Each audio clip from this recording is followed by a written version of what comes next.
Античный Рим представлял собой поистине исключительное государственное образование, достигшее на вершине своей славы численности населения в 60 миллионов человек.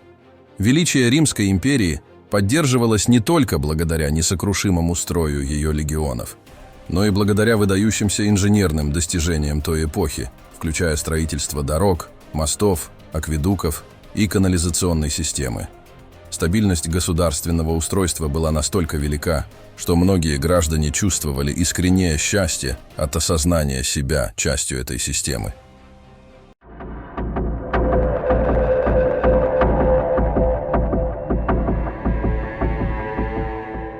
В период процветания Римской империи казна императоров переполнялась за счет налогов и богатств, поступающих со всех уголков огромной державы. Вопреки общему благосостоянию были и повседневные проблемы, требующие решения, а также различные аспекты жизни населения, на которые вводились налоги.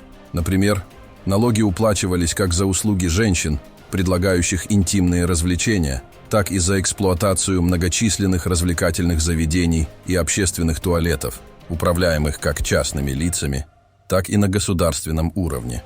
И вот что особенно замечательно, в полумраке общественных туалетов одновременно решались три важные задачи. Возможность зарабатывать огромные суммы денег за счет сбора и последующей продажи человеческой мочи. Снабжение многочисленных римских прачечных стратегически важным ресурсом, без которого белоснежность ток не была бы столь идеальной. Увеличение доходов государственной казны за счет поступлений от небольших сумм денег. Сегодня ценные отходы человеческой жизнедеятельности бездумно уходят в канализацию, в то время как в древности желтая жидкость считалась весьма ценным ресурсом. Тысячи лет назад вокруг сбора этого драгоценного ингредиента разгорались жаркие споры за право контролировать сети его поставок. Задача стирки ток была лишь малой частью того, что возможно благодаря продуктам человеческого тела. Древние римляне были убеждены, что именно эта особенная жидкость обеспечивает идеальную белизну зубов. Поэтому они всегда полоскали рот перед тем, как избавляться от нее. Впоследствии один из местных ученых нашел способ создания зубной пасты, смешивая эту жидкость с пемзой для получения смеси подходящей консистенции. То, что может показаться забавным на первый взгляд, на самом деле оказывалось действенным средством для поддержания гигиены полости рта, что служит убедительным доказательством для сторонников использования мочи в терапевтических целях. Впрочем, главным потребителем этого ресурса были прачечные, где ценилось высокое содержание аммиака в человеческой моче. Чтобы получить необходимую концентрацию аммиака, собранную жидкость оставляли в открытых чанах, где она вступала в реакцию с воздухом и начинала выделять аммиак. Затем в эти чаны погружали белоснежную и другую одежду граждан Рима, а специально обученные рабы занимались стиркой, энергично топча ткани, чтобы избавить их от грязи. После первичной обработки и отбеливания одежда промывалась в чистой воде. Однако аромат, присущий таким прачечным, был настолько специфическим, что его невозможно было сравнить даже с запахами вокзальных туалетов 90-х годов. Было бы разумно привести и еще несколько примеров использования ценного товара. Это были обеззараживание, выбеливание шерсти, а также лечение и дубление кожи животных. Иными словами, любой человек в Древнем Риме был источником ценнейшего продукта – власть, над которым пытались обрести многие. Во времена императора Нерона, который правил в I веке нашей эры, был введен уникальный налог под названием «вектигал уринае», что в переводе означает «налог на мочу».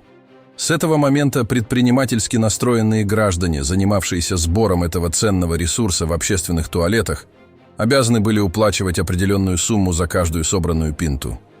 В результате, так как эта деятельность стала легализованной и начала приносить значительные доходы в государственную казну, изменился и сам процесс посещения туалета.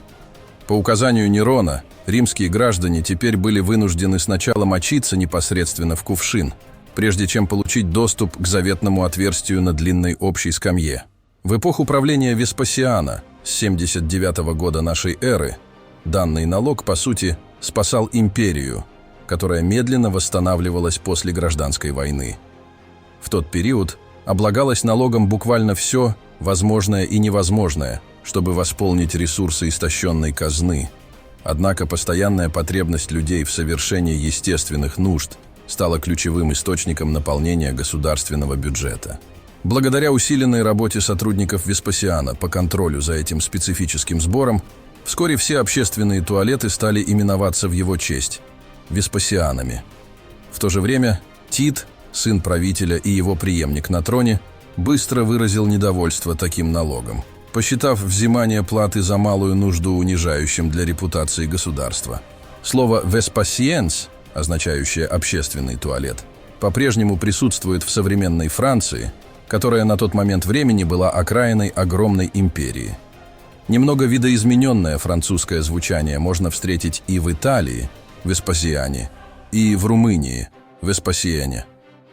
Вот такое вот интересное отражение событий тысячелетней давности. К слову, из морально-нравственного противостояния сына и отца и родилась известная фраза «деньги не пахнут». Еще при жизни родителя Тит пытался доказать Веспасиану, что такая практика унижает Цезарей. На что отец, повидавший многое в своей жизни и выигравший гражданскую войну, взял одну из золотых монет, полученных в результате мочевого сбора, после чего в качестве аргумента выдал бессмертную мысль «деньги не пахнут». И завершим раздел про налог фактом, над которым предлагаю поразмыслить уважаемым зрителям. Одним из итогов десятилетнего правления Веспасиана стало строительство Колизея, очень дорогостоящего и сложного сооружения по меркам того времени. И огромная часть денег, ушедших на строительство, это как раз мочевой сбор известного правителя.